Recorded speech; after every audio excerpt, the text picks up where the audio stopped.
We are live. It's showtime. Okay. It's showtime.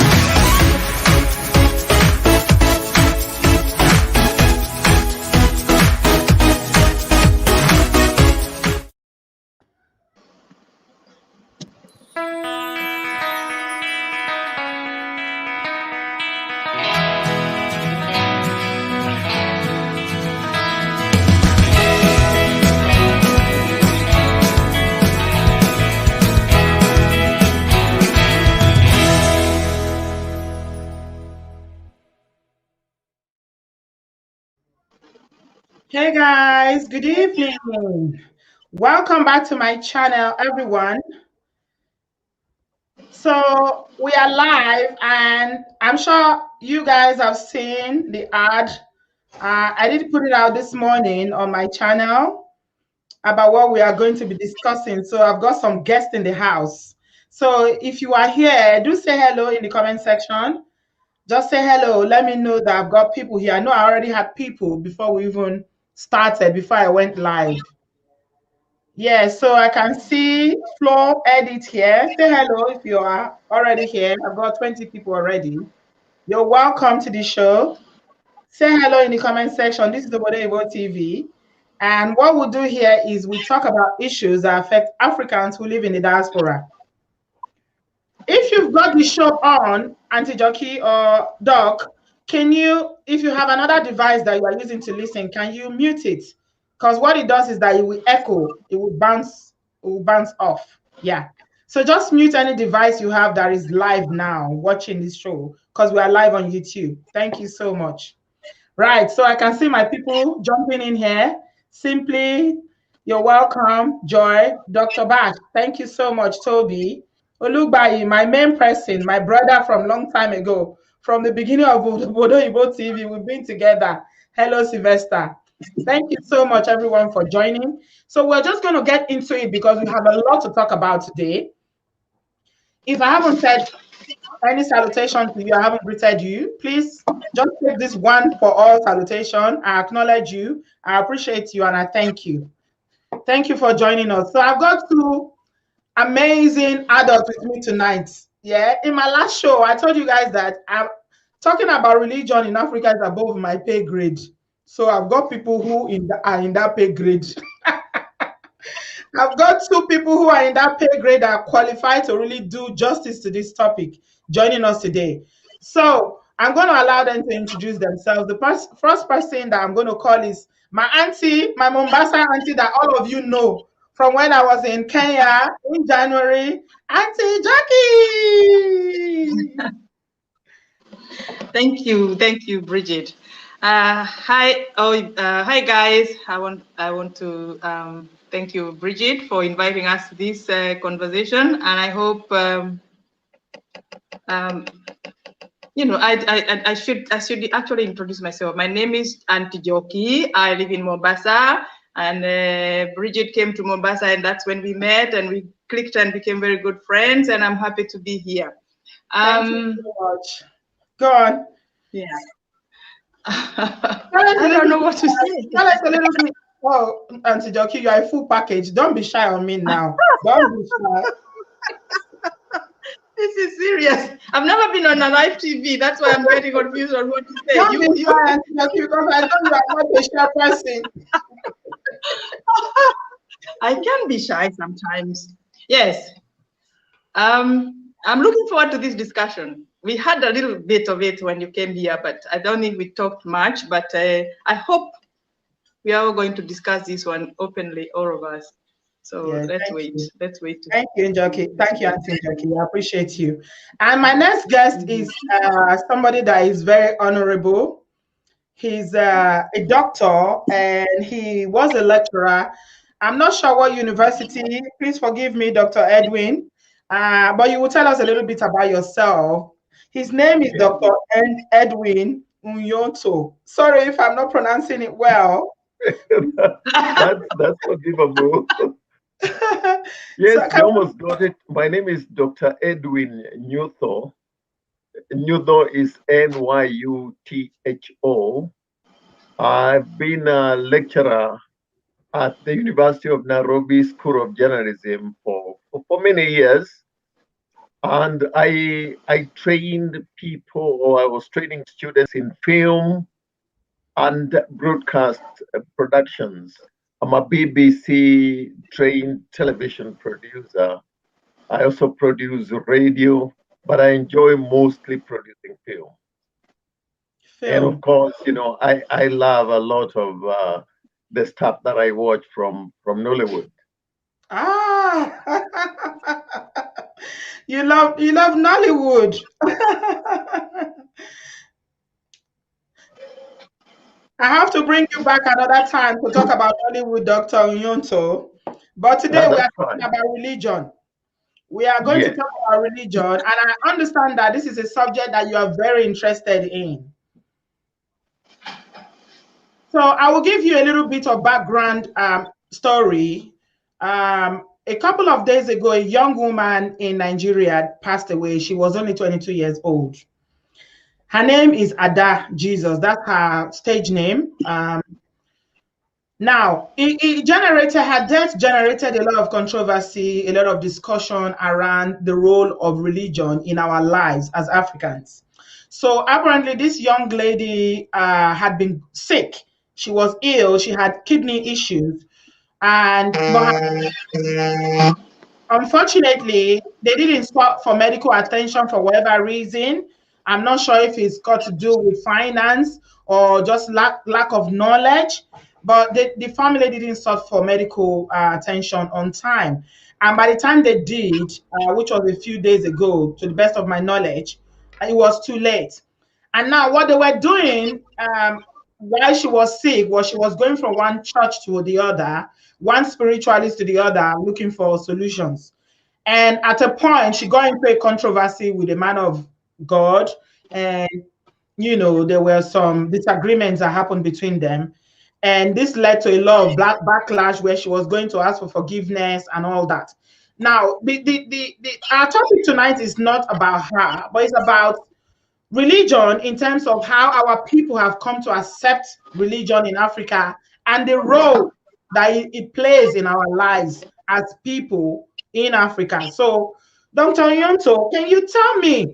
Let's start with Christianity.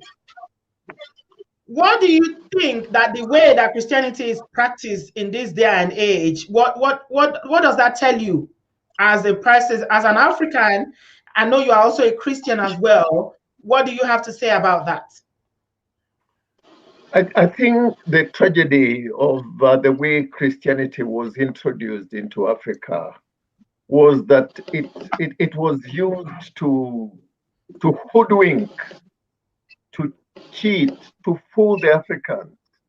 And essentially, the white man used Christianity to bring in elements of his own, should I say,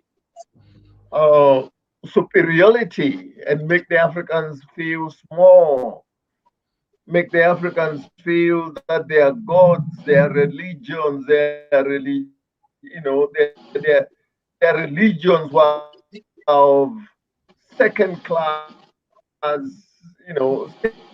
state. So essentially, Christianity, it's a pity, failed to embrace a lot of the religion.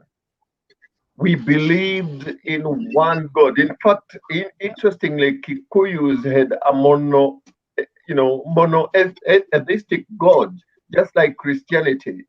And the missionaries were very shocked to find that there is a community who also believes in one God, who lives in Mount Kenya, Kirinyaga, and he was the father of the entire community. And there were many, many, many values and many things that our traditional fathers used to do in worshiping God.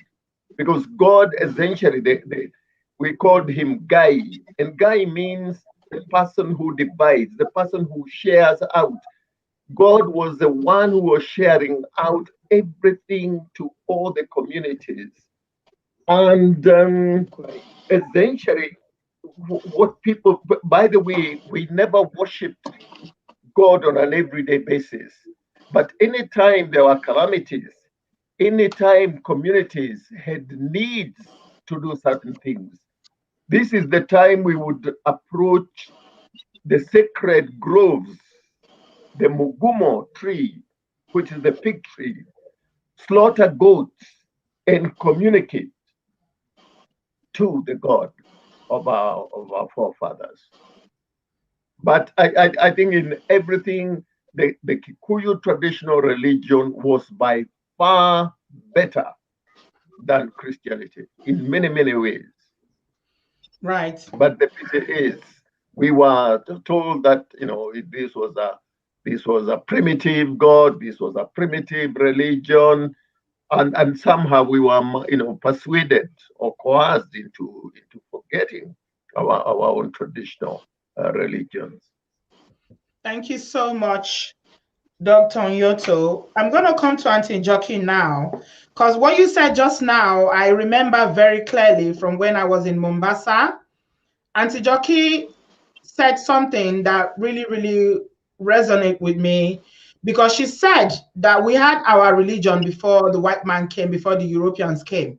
And she was particular about an aspect of Christianity whereby the colonial masters that came to Africa made us to change our names.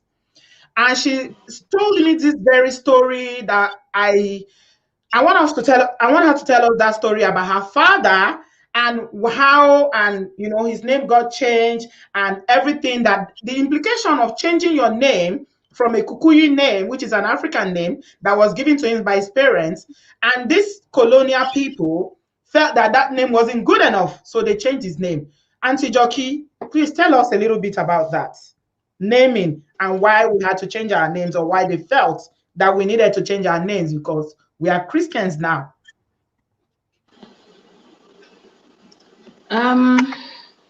The changing of names, in my opinion, and I know it is true, it was for the purposes of pronunciations. When these guys came over here, we had our own names, and they decided that our names are not good enough. But the reason the reason why they did that was they could not pronounce some of the names that some of our names. So they decided to give us names that they were able to pronounce, whether Christian or no Christian. They wanted, it was for their own benefit.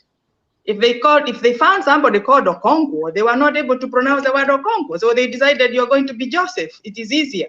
And then they tell you that that name is going to be the number one. It's going to be your first name, and then the jockey is going to be in the middle name, because they could not pronounce our names. That's the reason why they gave us those names.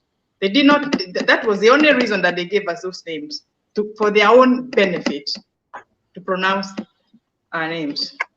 So they don't mean anything. The names don't really mean anything. If you ask me what jockey means, I'll tell you what jockey means in my own language, because we were given names by our parents, and those names meant something. But if you ask me what Catherine means, that Catherine means something somewhere in Italy or in Europe. I don't know what Catherine means, but my name Jockey, I know what it means and where it came from. Right. So the names were changed. Our names were changed because they couldn't pronounce it. So they gave us more easier. They gave us more easier names that the white man can pronounce. Good. But I'm going to come back to you, Dr. Nyonto.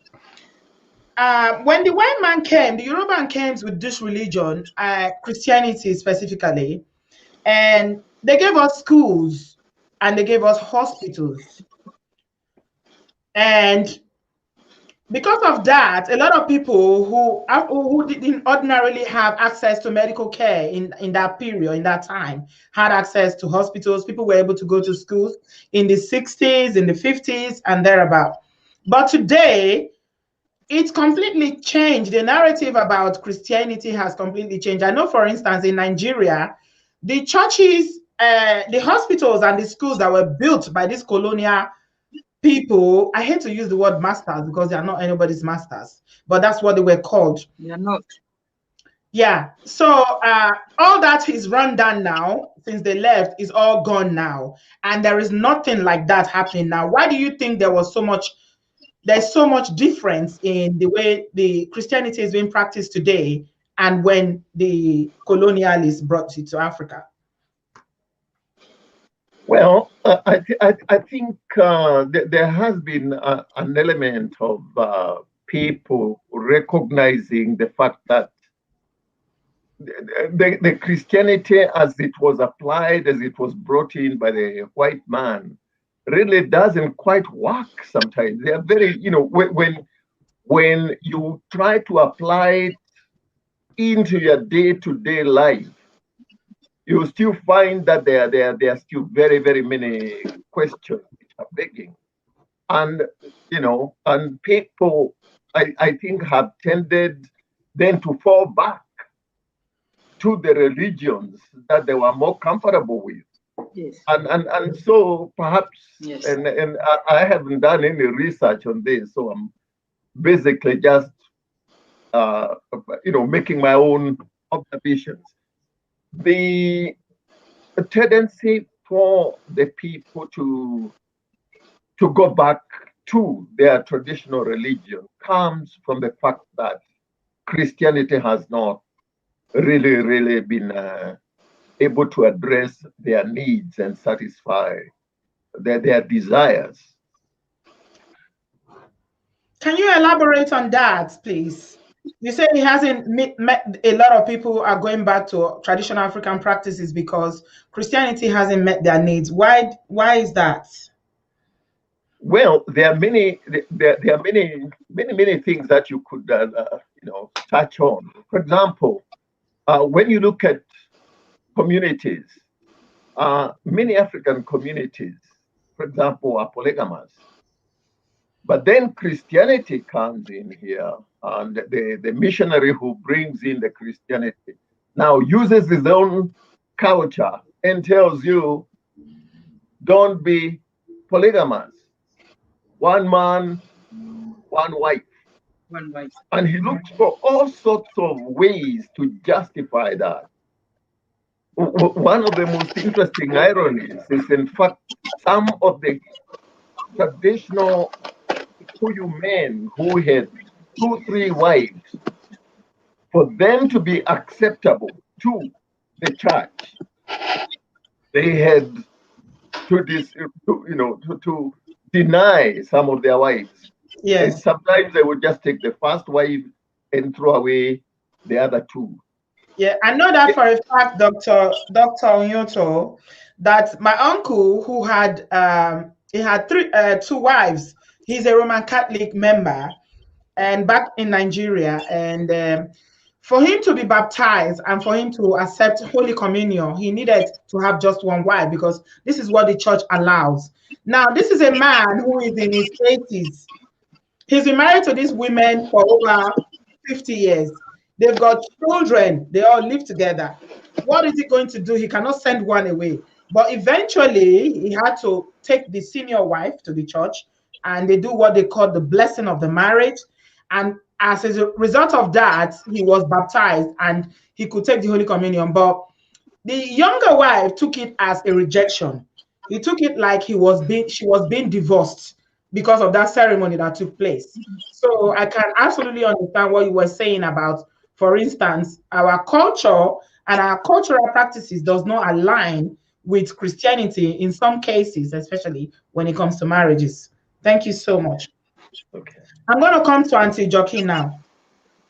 Auntie Jockey, I had a very heated argument here with someone 2 days ago, and you were watching. You saw that video that I did 2 days ago, and it was a very heated argument because somebody came and said that some people, it was like a divide. Some people said religion is the problem in Africa, and some people said religion is not the problem.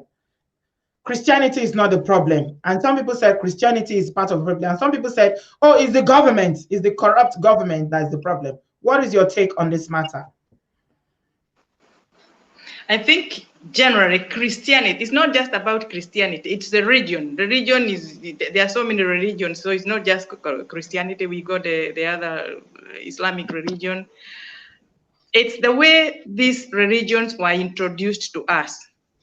The government has nothing to do with the religion. Religion is your choice. You decide where you want to go and what you want to do with your religion. But when I was listening to that chat that you had the other day, you had a pastor who was there trying to argue the fact that governments are the ones who are the problem, not religion. But in my opinion, religion causes a lot of problems. That's the wars that we have in this world, they are all coming from religion, because we all pray to one God. So I don't know why we have to have all these the religions. We have to have this religion is believing this. Even in the Christianity itself, you have different churches believing in different things. You got the Catholic, you got the, all of these people, they cause the havoc that we are having. People fighting because you don't believe in my own religion. My religion is better than yours. If you don't come to my religion, yours is not good. I will not come to your church. You have a house, a building like what that guy was talking. You have one building and you have about 3 churches. You wonder, why can't people go to just one church and be in one church? Why do we have to have so many people, so many churches? So it's not that government has got nothing to do with the religion. It's religion itself is the cause of problems that we have. Huh? No, Auntie Jackie, what they are saying is that government is responsible for why Africa is so underdeveloped, not religion. Yes. Because we're talking about infrastructures, why people couldn't have access to medical care, why people couldn't have the basic things that they need in terms of, amenities. Of course, that is about the government. These are the governments that we elect ourselves. So about the hospitals and schools and the amenities, that is about the governments. That we elect people to go to parliament and deal with our money and take care of us, give us good schools, give us good hospitals, give us good infrastructure. But when that doesn't happen, then I don't know what I can say about that. That's a political question, because I think we reflect if you come to a place like Kenya and you see the kind of people that we elect here. If you are a good thief and you can be able to steal a lot of money from the government, we will celebrate you and give you a position in government. So that one is a very political question. I can't be able to explain that. Okay, thank you. I'm going to come back to you, Dr. Nyonto. Yes. Somebody said that in other Western countries of the world, why they are busy building companies, they are building manufacturing companies. Let's take China, for instance. Why they are busy in producing everything that is being shipped to Africa, food, electronics, name it, whatever that you think about in terms of manufacturing. Other parts of the world, like Asia and in the West, they are busy building that. But in Africa, what you see is emergence of different branches of churches every day. And as a result, people have false hope about their future. They don't hold the government accountable because they trust miracles more than they trust what they can see. And because of that, it is giving people a false hope not to hold the government accountable for what they should do. That religion is causing this problem of Africans. Their problem is in terms of underdevelopment, but running to different churches every day for solutions. What do you say about that, sir? Thank you. That's a very, very important point that you are raising there, because essentially religion has been misused so much, not just in Nigeria, not just in Kenya, but in very many places of the world, whereby some of the churches which are created today are created by people who are taking advantage of the ignorance of other people. And they will do that to exploit them, to get tithes. And some of the bishops, in fact, in Nigeria and even in Kenya, are living very, very superb lives. Some of them having even their own, planes, whereas the people who are paying them tithes barely have enough food to eat. So essentially, the religion is used firstly by people who are mismanaging others for their own benefit. Secondly, religion has become, to a great extent, an escape route. Other than, addressing the needs of life on a day-to-day basis, people start then, thinking about other abstract things and hoping that their problems are going to be solved not by themselves, but by supernatural forces coming from elsewhere. And yet, when God created the world, He never meant it to live that way. God made sure that each and every person has their two hands, they have a brain, they have resources around them, and they were supposed to utilize their own body, their own knowledge to exploit that environment, but also remembering the provider of that environment, God, Guy, and go back to him when they needed more.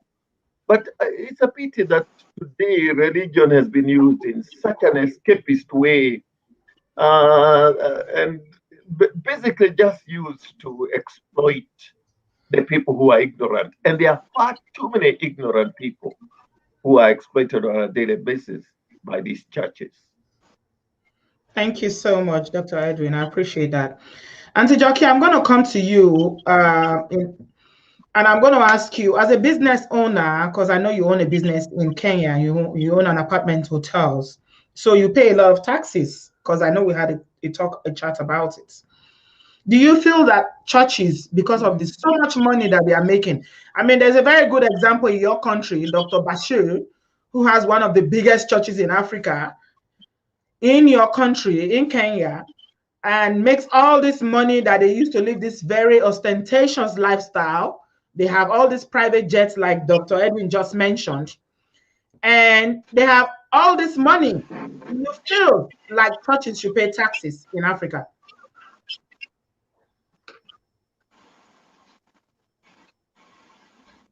Yeah, what is the question now there about the taxes? Should churches pay taxes in Africa? Or do the churches pay taxes in Africa? Should they pay taxes? Is that what you're asking? No, should they be made to pay taxes? Of course they should. In my opinion, they should, because the way they are running those churches is like a business. They capitalize, as Dr. Nyudo says, they capitalize on the poverty that is around Africa, and they make people think that by going to church, that is where you are going to get your help from, which is not the case, because they take money from even the poorest of the poor. So I think they should be made to pay taxes, because they are running those churches as businesses. So they should pay taxes. Right. Even the Bible says that give unto Caesar the things that are Caesar's. So essentially, yes. But churches are not registered, Dr. Edwin, but churches are not registered as businesses. They are registered. I don't even know if they register churches in Africa, but over here in the UK, they register churches as charities. But we know that they are not charities. A charity. When you are a charity, you help the people, but who gets help from churches? Charities are meant to help the poor. Who do they help in those churches? Some of them do help people. Some of them do help. Some of them give to people. But it's about what they stand for, what they have come to stand for today. So, Dr. Edwin, I'll come back to you. People are seeking miracles daily in Africa. Why? And they don't seek miracles here in the West as such. The white man does not even believe in God. The average white man does not believe in God. In America, you have a lot of white people who believe in God and go to churches. But here in Europe, It's like churches are practically dying out. You see a lot of churches being closed daily, and it got to a point in UK here in London where churches were being closed down and people other religion were buying them. So what do you think in Africa? Why it is going down here? It is increasing in Africa. Well, as we said, you see, when things are not working for you within an economic situation, if you find that you are not able to make your ends meet, essentially then you become disturbed. And disturbed people will start looking for solutions elsewhere. They stop facing the reality of how much harder they need to work. And they will easily be persuaded to believe that there can be other things that they can be, that can come from out there. And so essentially then churches become, as I had said much earlier, an escape route where you're just made to sit and believe that God will provide, that miracles will happen. But we know also within our own African religion, I think we also had, things like that. But I think the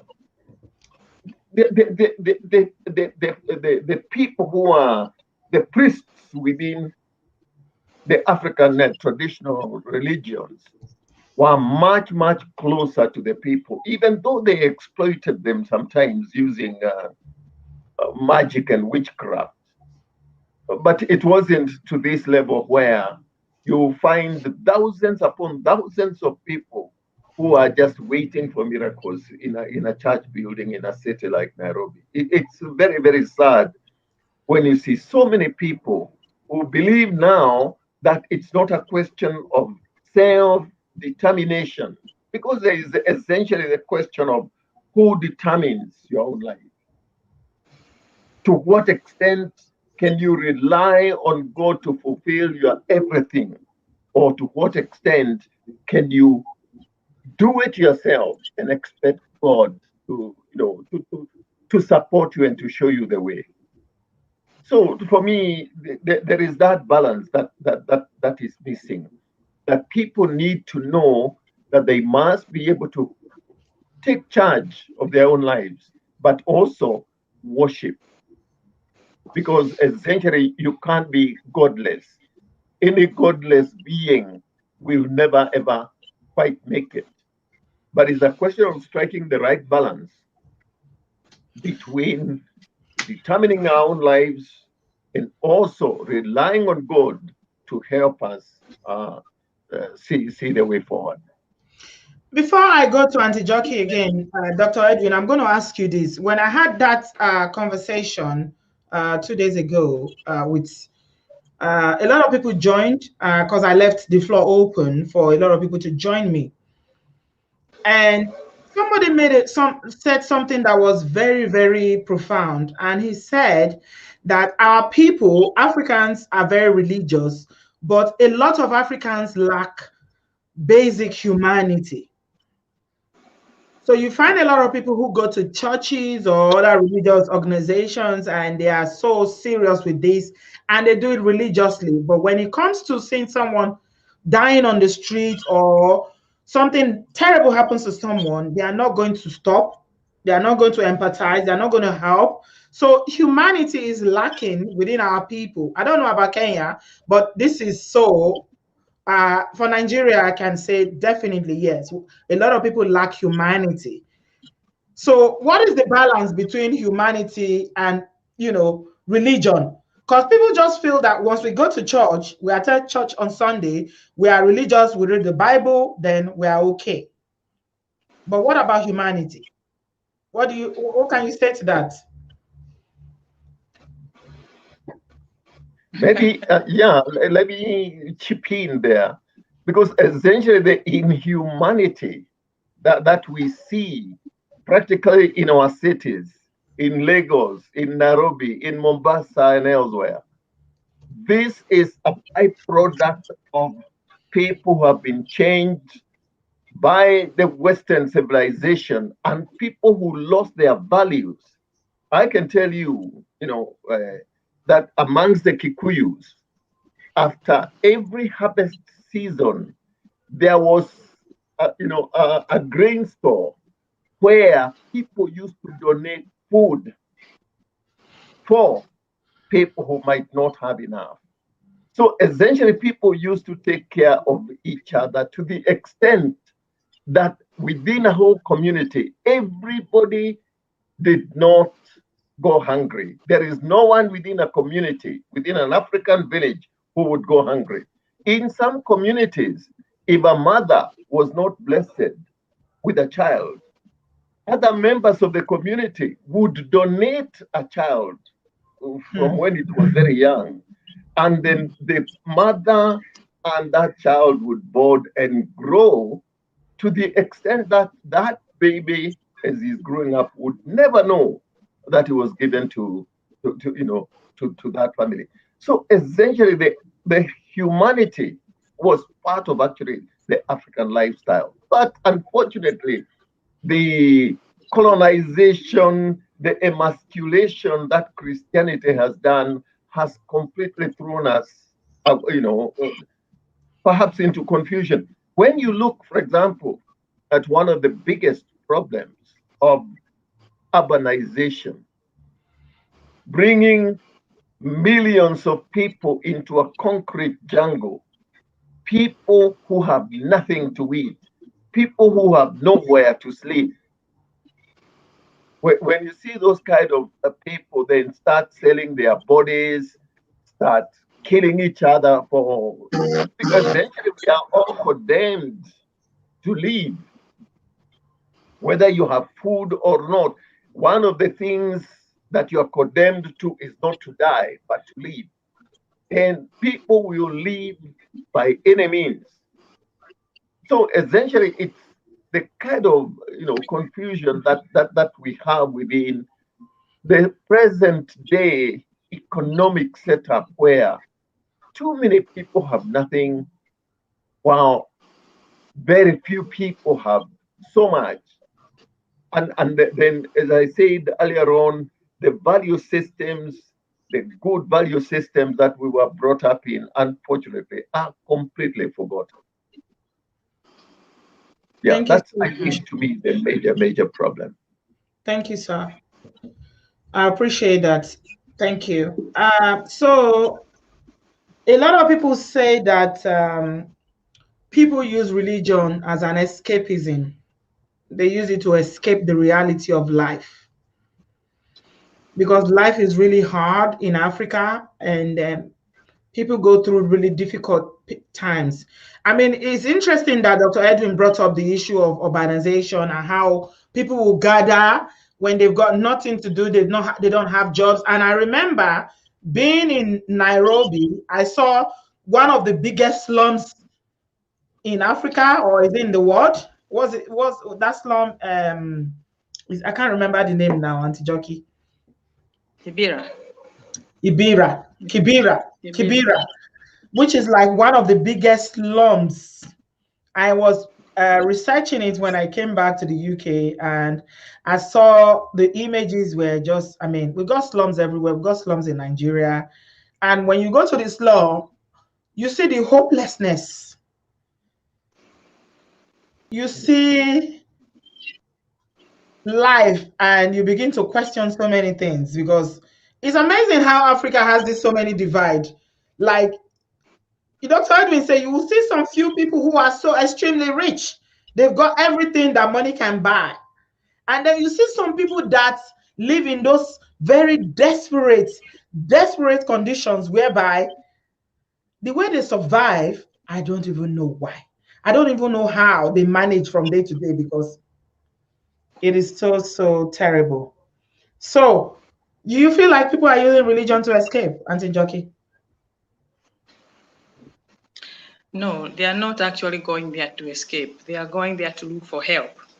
People go there because they've been told that if you pray to God, the way the preaching is done these days, it is directed into a certain way. If you pray to God, this is what will happen to you. And as Dr. Newther said, they don't tell people that they have to be involved in working or doing things for themselves, but they So they talk to just believe people that if about you pray, even if you have no job, you're going to get a miracle. You have had people go to church and the preachers are telling them to receive cars, receive house, receive this. Whatever the preacher says, they tell you to say, I receive, I receive. What is that? What do you receive from not working? You have to go to work, or some of them don't have work, but you have to do something for yourself to be able to receive what they tell them to receive. So if you're talking about receiving things in the church, people who are desperate out there, who have no jobs, who have nothing, they will come to church to receive. They'll come to receive. And then when they get home, what happens? They go home, they find there's nothing, and tomorrow come. And then they're told, you know, for you to receive this, you have to plant a seed, you have to do, I don't know, all these things. You have to plant a seed so that you can receive.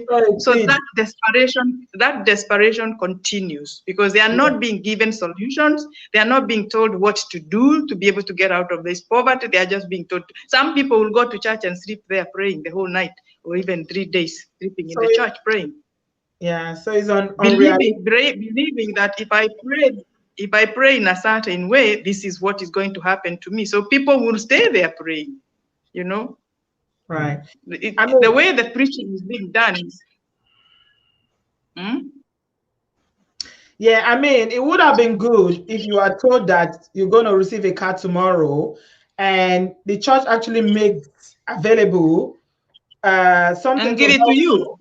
Yeah, to help you towards attaining that, you know, like giving you a job or giving you some money to start a business and things like that. Yeah, that would have been really, really helpful. Now, Auntie Jockey, you told me that you used to be a very big practicing Christian when you were in the UK. I used to go to a church. 1 minute. I will not mention the church that I used to go to the UK, but I used to go to a church, and the preacher there was actually teaching us, not telling us to receive. I never got any receiving from that church, but that preacher there preached in such a way that he told me, you cannot sit here and expect to get without you doing something. This man would give us, on Wednesdays, he used to have a school that you used to call business school. So he would go and teach people how to be able to get what they want. If you are looking for a business, this is how you go about it to get a business. If you are looking to buy a house, this is how you go about it to buy a house. But you don't go to this church and sit there and wait to receive from nowhere. There is no manna coming from heaven anymore. So I think some of these preachers need to change the way they are preaching to people, to make people like zombies. People don't think anymore. Yeah, we like those kind of preachers that actually not only preach by telling people, teaching them about businesses and, you know, things they can actually do. Realities of life. Yeah, that they can actually do that will impact on their life and make actual changes. Faith, the Bible tells us that faith without works is death. Africans run with the faith, but forget about the works. This is where the problem is. The problem is from the teachings they are getting from church. Yeah. Okay. Thank you so much. Now I'm going to jump to the other subjects because we got 2 subjects there. I put whether religion is how we got it wrong so much in terms of religion in Africa. And then this very other interesting part, we can still come back to this later, but I feel like I want to speak to Dr. Edwin about the life after. We're talking about life after. I don't know. It just struck me. It's like I had, I don't know, an epiphany, if you call it that. I don't know. And I started asking questions. I said, what happens when we die? I want to know where my mother is, where my father is. I recently lost an uncle. I want to know where he is. What happens when we die? Dr. Edwin, tell me, please. He's in Kenya. It's an interesting question, but I think essentially we could perhaps borrow examples from what we observe from even other things like plants. You know, when an avocado tree grows and it produces a beautiful fruit. That fruit, the seed of that fruit gets back into the soil and germinates. And the cycle goes on and on and on. And for me, what I believe, and I believe very, very strongly, is that our ancestors are around us. They are around us. They are within the air. Fine. There are certain elements of a human being. We have the physical essence. That's our bodies. No matter how crooked, no matter how good they are. But these bodies are finite. They are finite. That you are born, you grow up, you grow fat, you grow thin, and finally you die, and we will see your skeletons elsewhere. But on the other hand, then there is the spiritual essence. And the spiritual essence has no physical substance. And what has no physical substance is indestructible. And then to me, I think that perhaps these are the stars that we watch out there in the sky. These are the souls, the spirits. Auntie Jackie, why do you keep laughing? Auntie Jackie, you keep laughing. I don't know why you are laughing so much. You have something to. Dr. Edwin is talking about the stars. Why you keep laughing? I don't know. Have you got something to say? Say it. These ancestors of ours are in the wind, in the rain, in the storms. Are you talking as a Christian now, or you are talking as a traditional Kikuyu man, Dr. Edwin? I am talking as myself, a person who has come across Christianity, who is perceptive and has been through life, and also a person who is able to make an interpretation of things by looking at other things. Why does the grain of wheat germinate and the cycle continues to go on? You have we have nature around us. In fact, the best example of what godliness and life is all about is nature. So what happens when we die? What happens to us when we die? Yeah. Your body will remain here, but your spirit will go out there. It will go into where? It could be behind the house. It could be, as I said, in the fire. Let me go and check my backyard. If my mother is there or my dad is hiding there, they better come out. They have no right to hide in my backyard. It could be in the air that you are breathing, but our ancestors are around us. So you believe in ancestors? You believe that we've got ancestors? The spirit of the dead, those who have gone before us, they are ancestors. Yes, I do. Very strongly. Okay. What do you have to say, Auntie Jackie? What happens when we die? Now listen. What happens when we die? I don't know where people go, but I have my own belief. You are talking to Dr. Nyudo, and Dr. Nyudo is a doctor because he's very, very well educated. When you talk to me, you are talking to an African woman.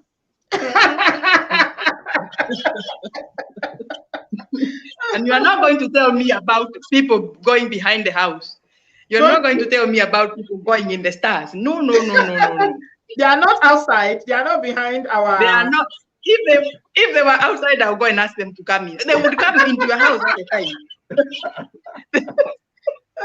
They will be coming to your house every time.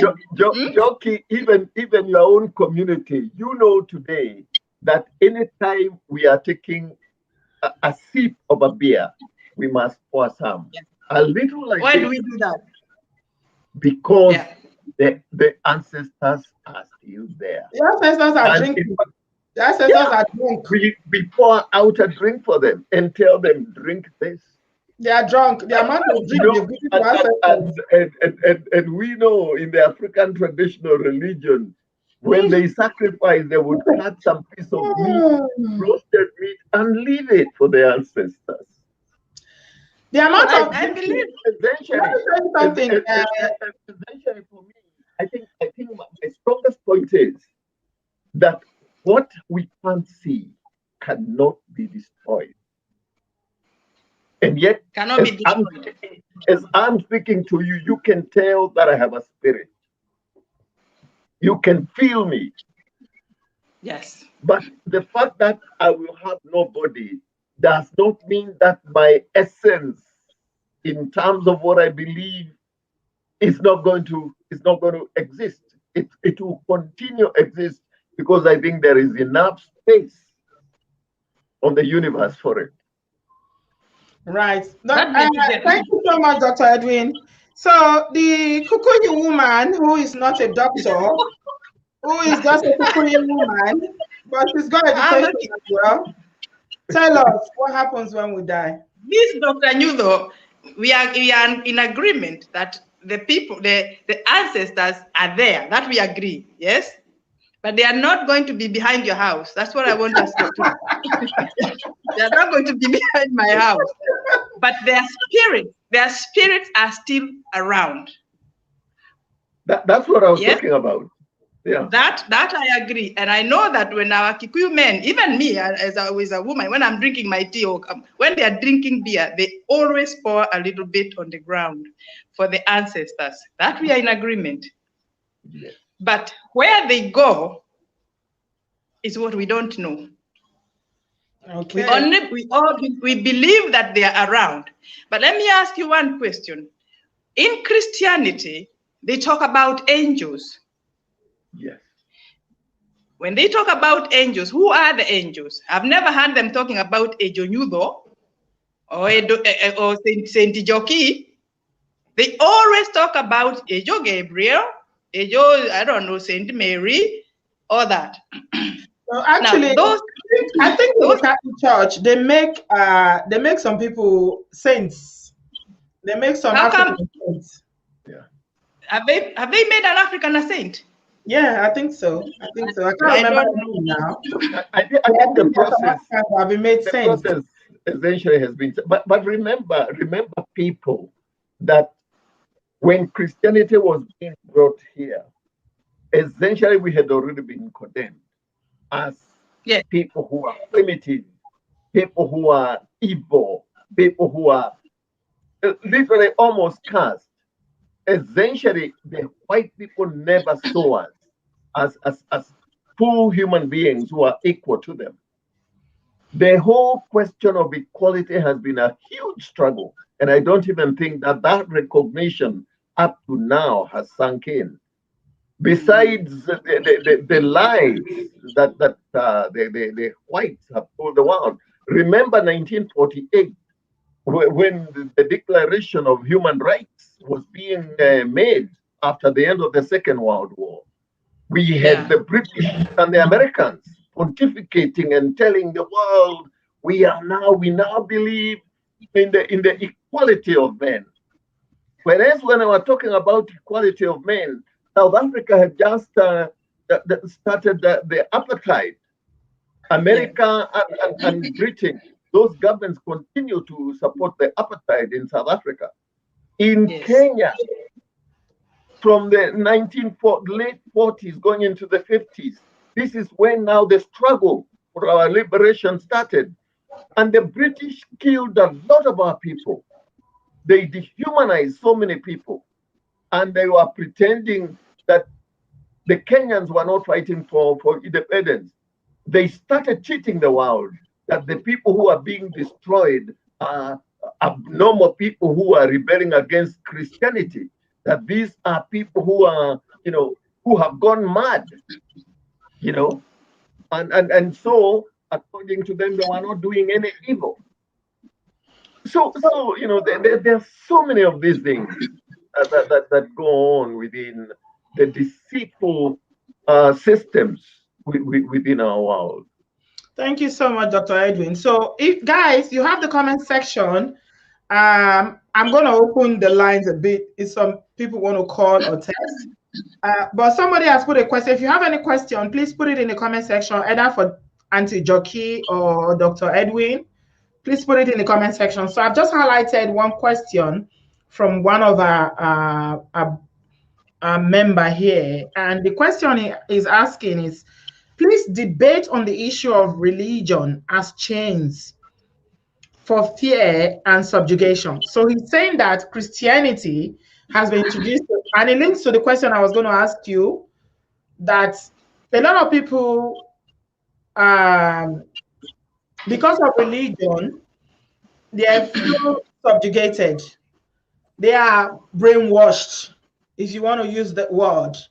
They are conditioned, because this is the word. Even the Bible says that faith cometh by hearing, and hearing the word. So when you keep hearing the same thing over and over again, whether consciously or unconsciously, it's going to condition you. It's going to precondition you, and you begin to reason in a certain way.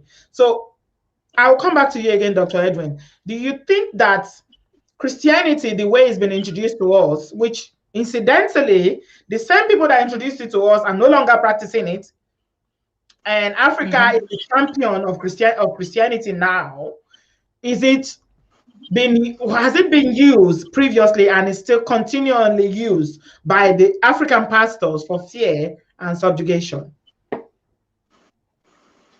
Well, to an extent, I think there are many different types of churches. There are some who are, actually there are some Christian churches who are using religion as a mission to address the needs of the people and to create a connection between the people and God. That still is happening. But there are a lot of very many breakaway churches who are exploiting the vacuum that has been created by poverty, the vacuum that has been created by people moving from their own culture into another urban culture, and they feel their hollowness. And so these religions come in and now try to look for ways of, should I say, exploiting, leading, pretending firstly they're showing these people how to solve their own problems, but then making them submit and pay them for for their survival. So there are some churches which are good, which are wholesome, and for me, one of the most important things that I learned from the Bible is one thing: do unto others as you would have them do unto you. For me, that is the most wholesome thing that I find from the Christian religion. Yeah. And if every human being could take that from Christianity and we start doing unto others as they would do unto us, then firstly, we would have no war. Firstly, there would be no people going hungry. There would be no discrimination. It would solve a lot of the problem. But the pity is, the same person who was telling us, do unto others as you would have them do unto you, was the same person who was enslaving us. These are the people who are these are the same people who came and grabbed our land. These are the same people who threw us into detention. And so, in Kikuyu land, we say there is no Mudongo and Muvea, which means there is no a white person who is working for government or a white person who is working with the. They both have a common purpose: to subjugate and to oppress the Africans. Unfortunately, that has been the history of Christianity and life, as much as I can tell from this end. But there are still some things that we can salvage from Christianity and move forward. Dr. Edwin, while the Europeans were giving us this, selling us this Christianity.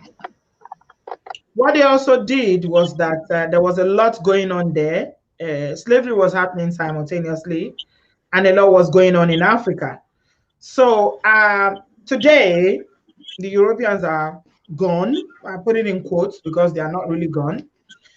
And our own people who are now the champion of Christianity, which is the religion we're mainly talking about tonight, are also using this same Christianity to oppress their own people. How do we explain this?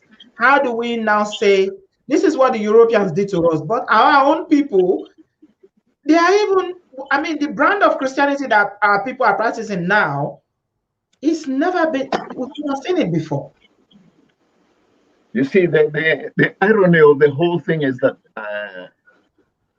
the people, our people who are Christianized, they took a hollow vessel, a hollow religion, which they could not fully understand. They never quite picked the important elements about what what Jesus was about. Jesus, by the way, to me was one of the greatest revolutionaries because he upset systems and he was always speaking for the downtrodden. But unfortunately, the people who give this religion to us did not do that. The only way, and by the way, some of the things that they killed, I gave you examples about the Kikuyu land and people donating food, even donating their own children. We have now within Africa, you know, for example, in Southern Africa, we have the Ubuntu. Ubuntu is the humanity. It is our consciousness that we must now start to wake up to be what we were before we became colonized and be made to think about, by the way, the white philosophy, the white people about capitalism, etc. It's a question of individual needs. Ubuntu. Ubuntu. So Ubuntu now is a question of the community, getting back to the community. And it's related to the word, you know, Muntu. Muntu is the Bantu for the human being. So Ubuntu is that humanity. And life, by the way, should move with the essence of humanity so that then we forget about our own individual appetites, our own greed, and start building life together as communities caring for each other, because essentially that's what governments are supposed to help to do. Unfortunately, do they do it? When we put our leaders in government, what happens? Instead of helping to enhance the life of the poor, they start stealing from the same funds that are supposed to help the poor. Yet, if we had the principle of Ubuntu, The principle of Ubuntu. What does that mean? Can you explain that a little bit? I'm going to come to you, Auntie Jockey, in a minute, but I'm really interested in this this school of thought, Ubuntu. Ubuntu essentially, it basically it relates to the question you asked earlier about humanity. Humanity. That you must consider others. By the way, any civilization that helps to create a lot of rich people and at the same time is producing a lot of very poor people, that is not a civilization. That is not a civilization. You cannot be stable unless you have at least all the people getting, you know, being close together. So we want to discourage, and that's why you will find even some of the better organized countries in for example, Europe, are the countries in the north where open capitalism is really not the way, but communities and governments that are created in such a way that they are taking care of people who are less unwell, privileged. the widows, the children, etc. Yeah, yeah. So that spirit of caring for others is what Ubuntu is about. Excellent. Thank you so much, Dr. Edwin. That's profound. I'm going to research that in my own private time after this. I'm really, really interested because I believe as a Christian that Christianity is about humanity. It's about love. And love is humanity.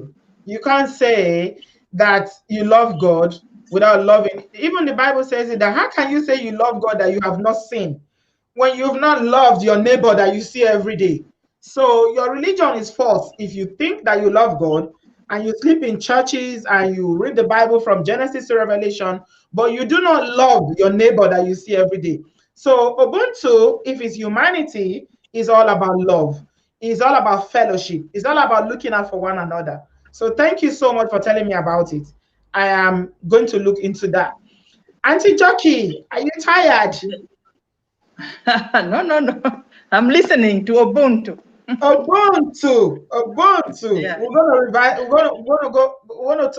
I'm gonna look into it later on.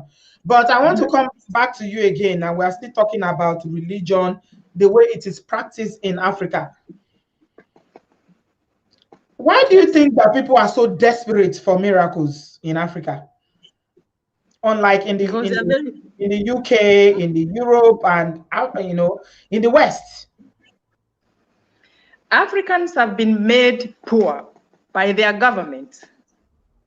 We shouldn't be poor because Africa is a very rich continent and we are very, very hardworking people.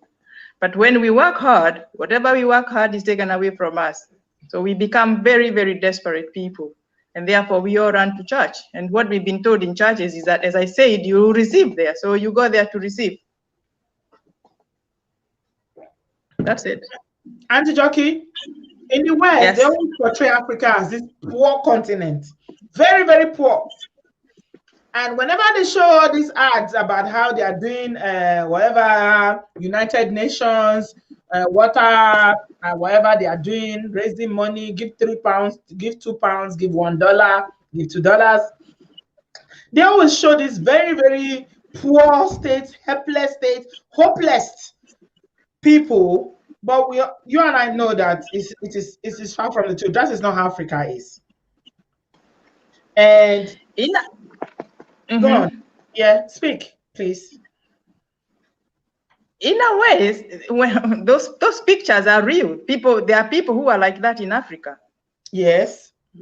Yeah, so these people, they take advantage of those few that are like that. But that is now on the side of the government that make us to be such desperate and make us look so desperate, because we really are. Some of the people who the photographs that they take, the pictures that they take are real pictures, and there are people who are living those lives.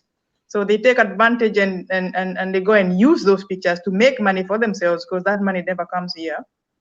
So yeah, it is a case of our governments putting us in such dire situations whereby there are people who are looking that desperate. Yes.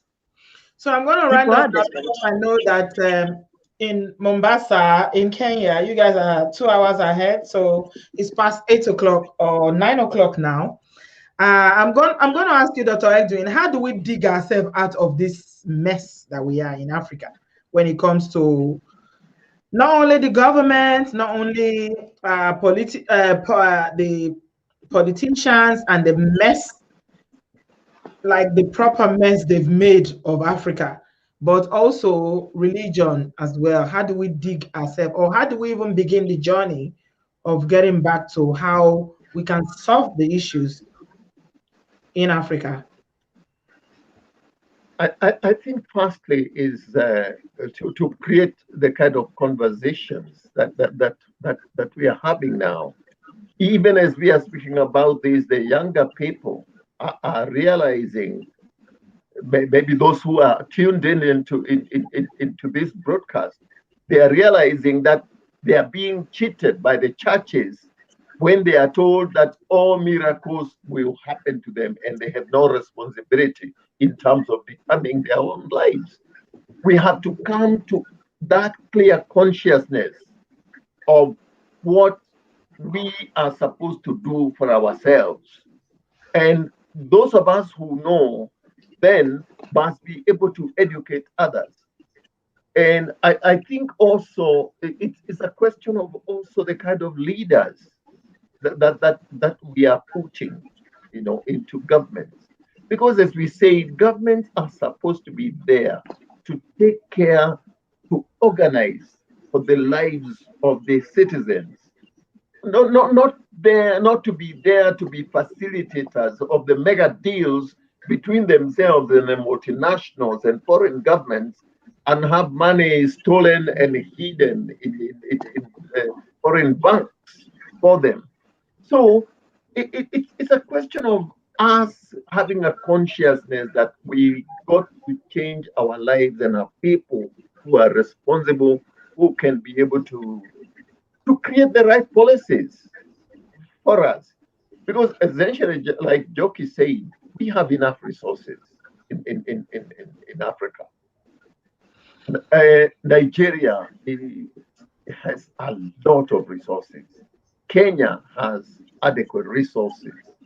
But it's a question of getting the people, the managers, to manage these resources and make sure that the resources are being used for the benefit of the locals, not for the benefit of the foreigners and the leaders. Yeah. Because essentially, like when you look at a country like the Congo, the resources, the huge amount of resources coming from the Congo on a daily basis, the 90% of that goes to help people and foreigners, the French and other multinationals.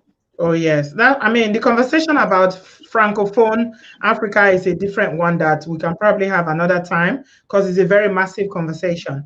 But somebody asked a question because I asked my viewers to ask questions in the comment section, Auntie Jockey, and the person said, "Can you talk about how churches make women stay in marriages and relationships that is full of abuse, domestic violence, and infidelity?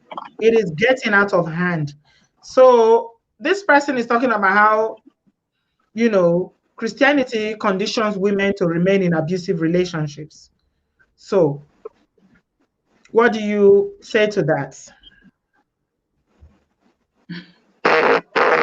My goodness. My phone. Is that for Joki, or did you ask that? That's for Jockey. That's Auntie Jockey. It's like her phone is vibrating somewhere there. She's a very popular woman. Yes. And Joki's phone is breaking up. I don't know what's going on here. Is it? You want me to answer a question about women being made to stay in marriages? Yes. Can I see that? Even when, because of religion, they've been conditioned to stay in abusive relationships and marriages. One thing I know is that most people who go to church, especially women, instead of worshiping God, they worship their pastors. And I know. Come on, Jockey. Let's talk true, but I have. So when you start worshiping your head, Auntie Jockey, you have hit the nail on the head. Yes, I've been in the churches, so I know I was in the church. More than they love their husbands. Yes, they do. And therefore, when somebody has a problem as a woman, rather than go and search and seek for help from the right places, they go to the pastor and they tell the pastor, "Oh, my husband this, oh, my husband that, my husband the other." What is the husband going to tell them? The pastor, he's not going to tell them to leave the husband. This is where the tide is coming from. So they tell them, you cannot leave your husband. Pray. That is not a virtual, what do they call them? Virtual woman. Virtual woman. A virtual woman builds a home. They don't break a home. You got to be a virtuous woman. Yes, they tell them that you are supposed to build your home rather than break it. Huh? Yes. So now you cannot leave. You have to stay there and build this man who is killing you. And that's why you find some of these women are being killed by these husbands because they've been told by pastors to stay. Yes. They should go to the right places you should go for counseling or go and report these cases to the right people, but not to the pastors. Domestic violence is real, and you should not wait until that husband kills you just because you want to please the church and the pastor. And it happens to happen. It's about your life. Auntie Jockey, I thought domestic violence was only in Nigeria, but it's everywhere in Africa, a lot in Kenya. Because I've been seeing it a lot on social media in Kenya.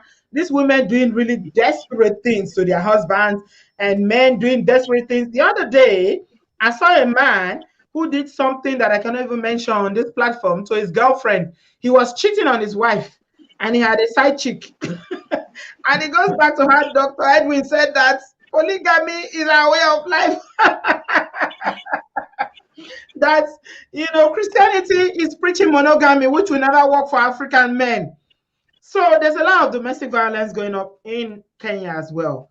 So you feel like, yeah, it's what they are not being told to leave when they are in danger of their life. They don't tell them to leave. They tell them to build their homes. They tell them to pray. To pray, and you have to build your home. Do not break your. They tell them that the virtuous woman or righteous woman builds their home with their own hands. So you cannot break your home with your own hands. Stay there until he kills you. Yeah, right. Do you think that churches should be regulated, Dr. Edwin? The churches should be. We talked about regulation and monitoring the other day. Do you think that churches should be regulated by the government because of the havoc that some of them are causing? That's a difficult question to answer because essentially the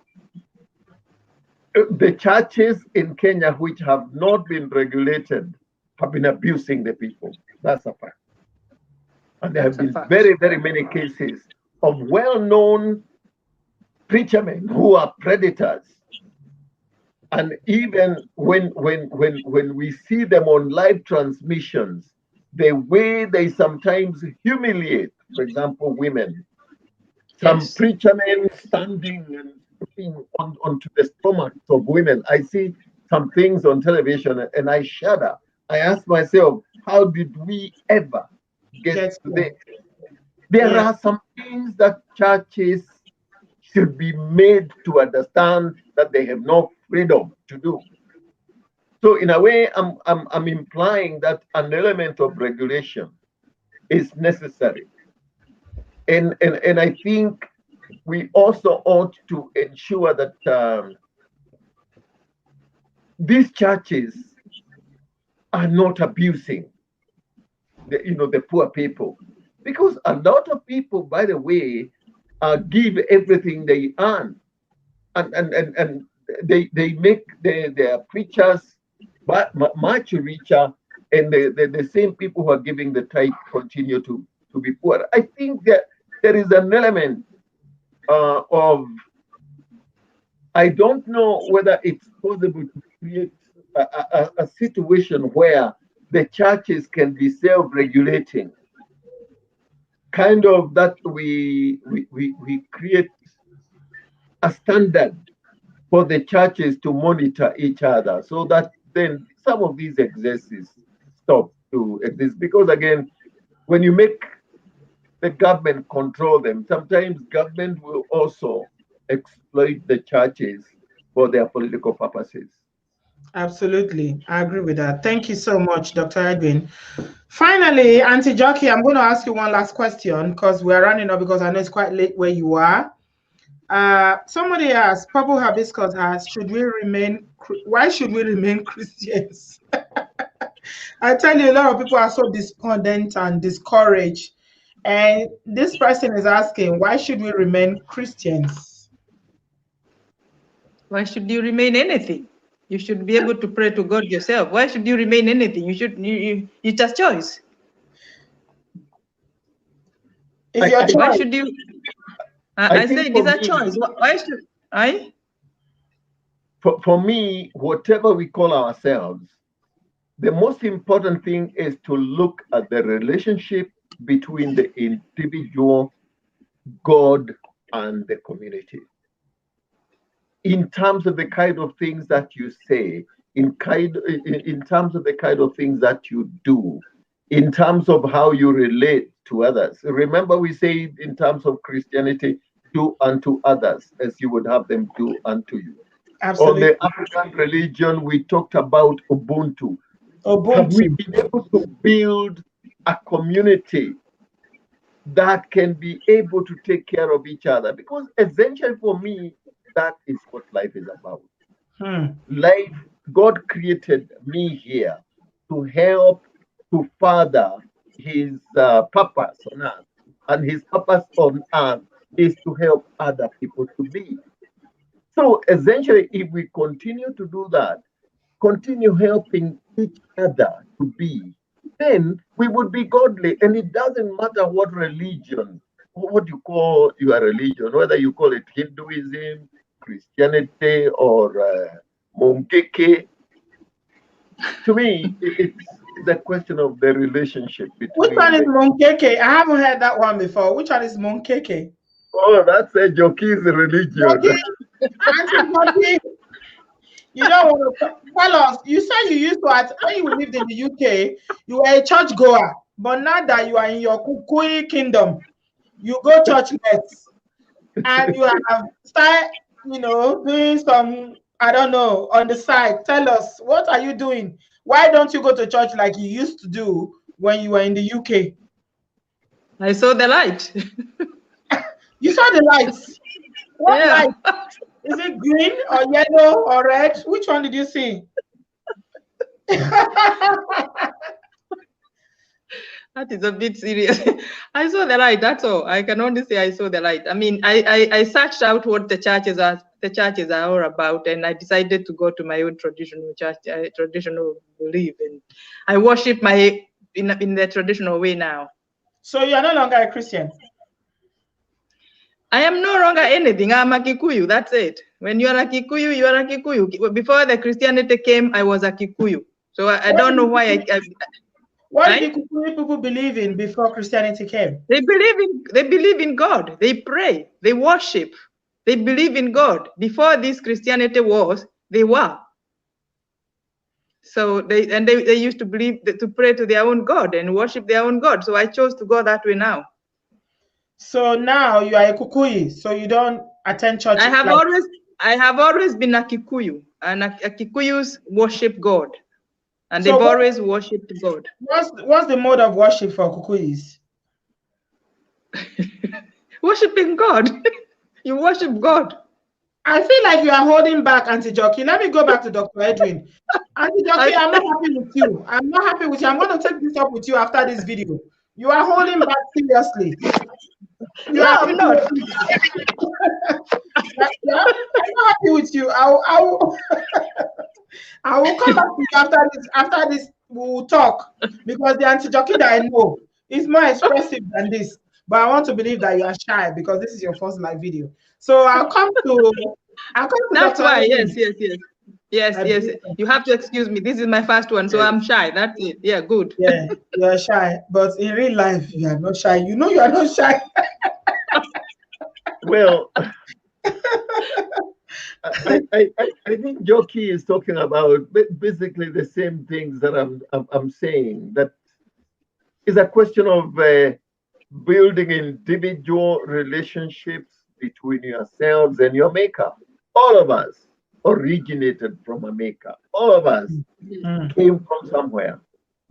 When we had the traditional religion, we had the should I say, the advantage of living within communities. Today, we are all isolated. I'm in a house by myself in Nairobi, and my interaction with the other people happens so rarely, and we all now have of many different faiths. But for me, the important thing is, if at the end of the day, what we are doing to each other collectively then is of benefit to the community. That to me is the more fundamental question than whether I'm saying that I'm born again, etc.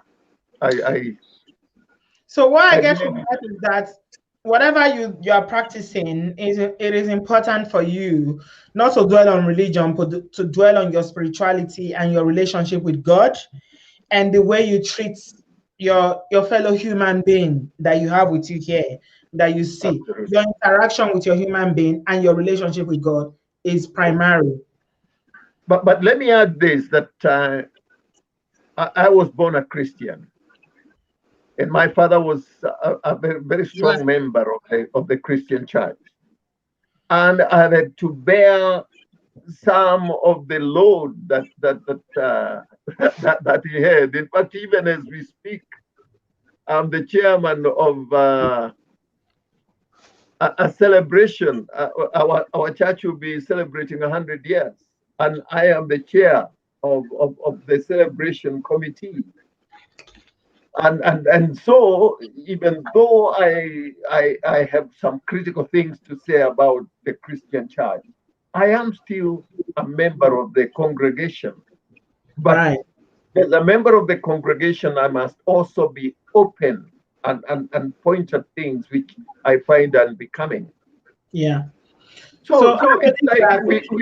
we are Doc, doing a balancing act between Dr. Christianity. Judo, eh, you said you're born a Christian. What do you mean by Well, that? You are not. You are born a Christian. no, I was brought up in the Christian church. I can tell you that, and I was Yes, we were baptized. all, but we were not. I, You I are was not I was born. baptized. I was baptized when I was a little kid. Literally, everything else I had to fight it out. But I was born and brought up as a Christian. You are Right. born in a Christian family. You were born in a Christian family. Your parents had become Christians before you were born, but you are not You born a Christian. You are born a Kikuyu. Period. well, fine. You are basically saying the same thing. That I was brought up as a Christian.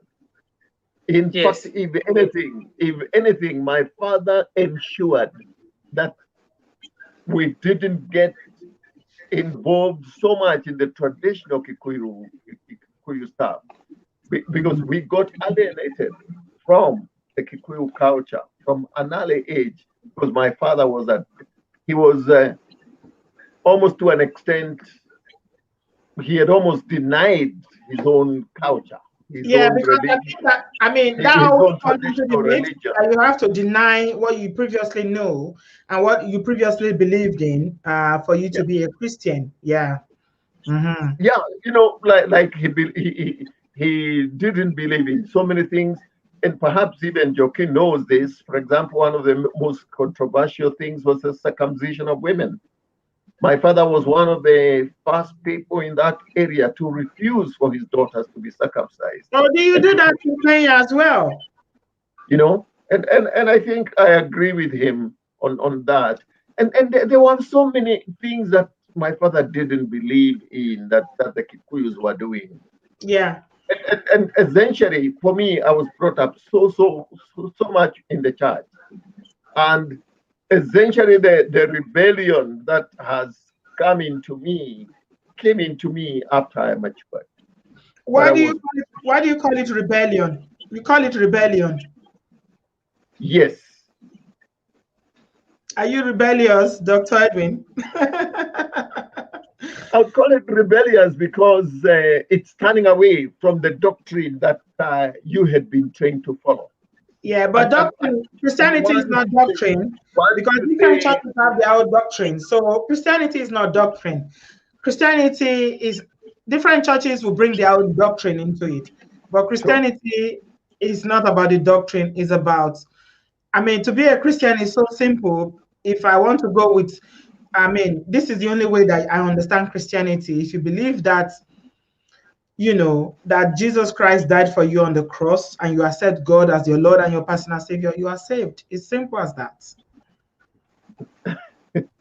It's simple as that. So every other thing for me is just man-made, what we have brought into it. So before we go, lastly, Maureen, more on the go, my very dear friend in Mombasa as well, said that Dr. Nyoto taught me about Ubuntu in high school. It's still a principle I use till today. So you have had this Ubuntu, I believe, for a very long time. wow. I'm glad to hear that because I feel very, very passionately about how we interact with each other. and the kind of things that we do to each other. That to me is at the core of what life should be about. Right. Okay. I said that was the last question, but these youngies here have one. They've been here and they've been very active on my comment section. I'm seeing you, Common Sense Sisters. But they finally asked a question. They said, how can we encourage religious followers, Christians, to hold their religious leaders accountable with courage and freely?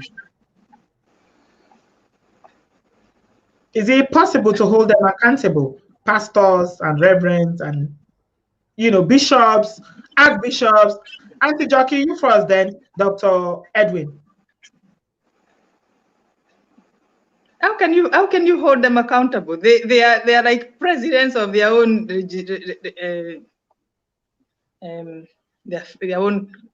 their own churches, their own kingdoms. Their own kingdoms, yes. As long as the government is not involved in them, the followers can do nothing about it. That's why I asked you about regulation, and that's why I said, do you think churches should be regulated? Because apart from having like a central regulatory system, which Dr. Edwin has rightly pointed out that it can be subject to abuse, how else can we hold them accountable? I mean, in a church, churches in Africa are mainly held by individuals.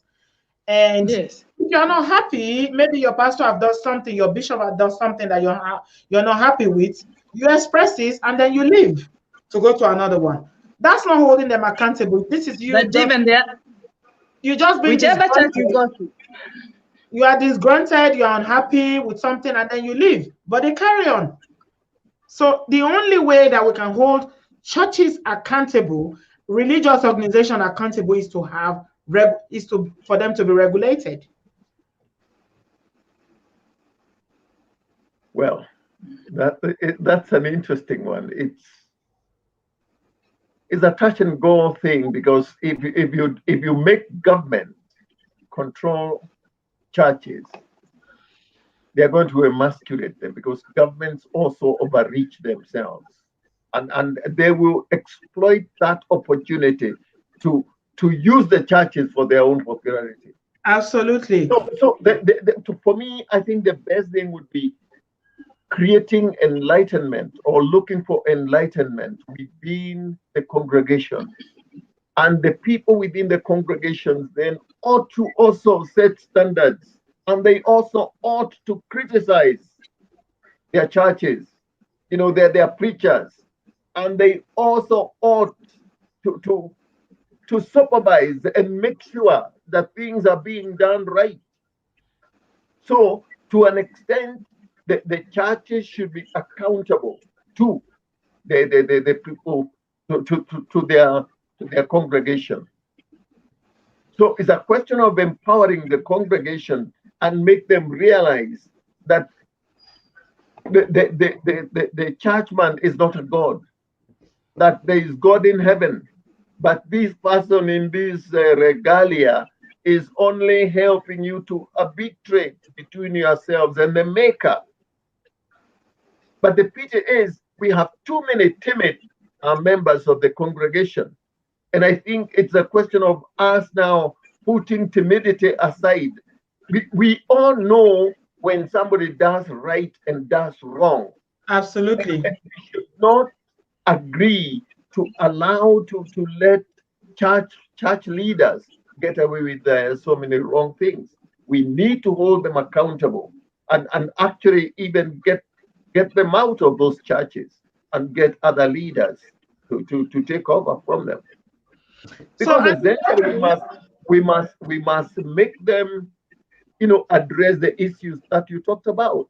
Talk about love, to talk about peace. Yeah. Talk about unity. Talk about essentially the general goodness and the general welfare of men. But these churches operate like private companies. They are registered at the people's names. How do you go and regulate them? How do you go and Auntie Jackie, one of the ways that the people who are religious, not necessarily spiritual or even Christians, they are religious, because there's a difference. We don't have time to go into that because it's quite late in Mombasa. I would have loved to dive more into that. because it is a difference between religiosity and spiritualism.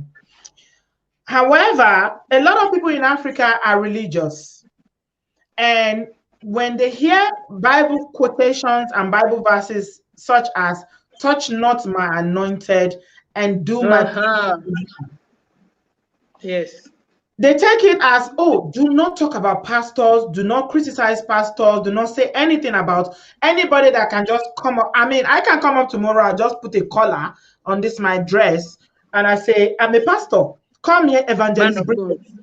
I'm a woman of God, come here, evangelist. Man of God, woman of God. I haven't done any special training. I haven't got any special qualification. I've done absolutely nothing to qualify me as an evangelist or a preacher, but I've just assumed the title and people will believe it. So how can you now say that, you know, people, they're not going to hold anybody accountable because they already been told that it is very dangerous for you to even question anything. You cannot question anything. You cannot ask questions. I'll give you an example, Auntie Jockey. I'm going to let you go soon. We were talking about this matter that happened with the young lady that I told you at the beginning of this video. What happened to her? And somebody called in. This gentleman called me all the way from India. And he wouldn't say a word.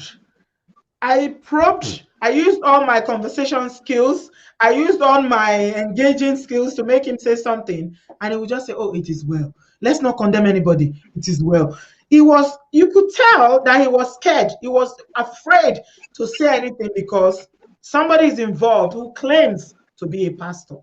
So anybody that claims to be a pastor, once you assume that title, then people they can't say a word. So how can you regulate churches with this belief? They sell fear to them. Whenever they are preaching, they preach fear to them. And they preach, I am the way, it's like they are the Jesus of that church. I'm the way, the truth, and the right. Don't talk about anything bad about me. I'm righteous. Condemnation, fear and condemnation. Well, yeah, that's what they do. Yeah, Jesus is all about love. The Christianity that I practice, my religion is love. Christianity is all about love. If you don't have love, you are not a Christian. I don't care what title you have. If you are an archbishop, you are a bishop, you are whatever, evangelist, as long as the love is not reflecting in your life, you are not a Christian. And sadly, this is how they've misled our people in Africa, because they do not practice the love. They just make them believe in all these promises and, you know, give them assurances and hope without practicing the basic fundamental principle of what Christianity is all about, which is all about love, Ubuntu. And somebody here, Edifair Media, says Ubuntu is a philosophy, is an African philosophy, particularly propagated in South Africa, much to Bantu people. Nelson Mandela was much in belief with this principle. So we're just going to end here. Your last words, Auntie Njoki. I think we should now start thinking about this Ubuntu philosophy. You know, let us all love each other, and whether you are a Christian, a Muslim, a Hindu, or whatever you are, practice Ubuntu, especially if you're an African, because it's all about love. Love. Yeah. And stop worshiping your pastors. Worship God if you have to. You don't have to worship your pastor. Absolutely. Yeah. Thank you so much, Auntie Jockey. And Dr. Edwin. I think I would also like to reinforce the fact, you know, that point that Jockey is making, that we as congregations ought to also take power back into our hands and be able to differentiate between the right things and the wrong things that the preacher men are doing, and tell them to their face that we cannot be able to stand this. It is possible within churches for people to organize themselves and make statements, make conditions, make testimonials to the preacher men and tell them, this is right, this is not, this is ethical, this is not, this is moral, this is not. And should the preachermen not follow, the people have the door wide open and they can walk out and go into another church. So it's a question of the people, a question of the people who are following these preachermen, standing up and demanding for things to be done in the right way. There is no other option but for us to have our value systems and to say we cannot have this done this way anymore. So basically for me, I think that would be the way. Thank you so much, Dr. Edwin. I really appreciate you. I know Auntie Jockey told you this very late, but you came along and you're giving us your wisdom. I wish you could see the comment section, but you probably see it later on. A lot of people they are so happy with what you are saying. They are cheering and agreeing with you. Thank you so much for coming on the show. I appreciate you, and we are going to have you back here again. I've got your number now, and I'll be in touch. Thank you so much. I appreciate you. God bless you. God bless you too. Auntie Jackie. Yes, ma'am. So you can be shy. I can, yeah. When you you can be shy like this on live video. You're talking about stepping on some pastor's feet, and I don't want to do that. So you're afraid of pastors? Yes, they will defrock me. They will defrock me from the church. You don't even go to church. Thank you for coming along. I appreciate you. Have a good evening. I know it's very late in Mombasa. Yeah, I appreciate you for coming. Yeah. What time is it in Mombasa? Thank you for having. It's like 9. It's almost 10 o'clock in Mombasa now.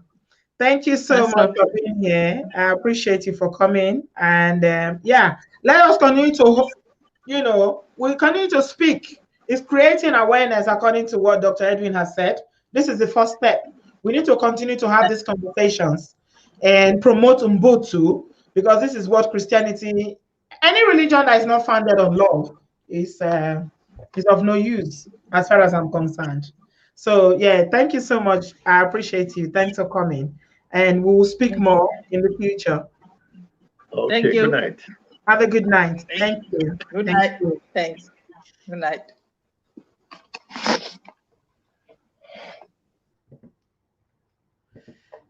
Thanks a lot, my Obodo fam. So as you can tell, we are going into a new phase on Obodoyibo TV. Yeah. We're changing the dynamics now. We're changing the dynamics, and yeah, I'm going to be inviting a lot of guests. If you'd like to be a participant, like Dr. Edwin and Auntie Jockey, send me an email. My email is obodooyibo. I'm going to put it here. People might not see it if I put it in the comment section, but my email is always in the description box. It's obodooyinboconnect@gmail.com. Send me an email or send me a message. And for those of you that are sending me messages and calling me when the show is not on, can I just say quickly before I end the show that whenever the show is not on, that WhatsApp is not active. So please do not send any message, do not call.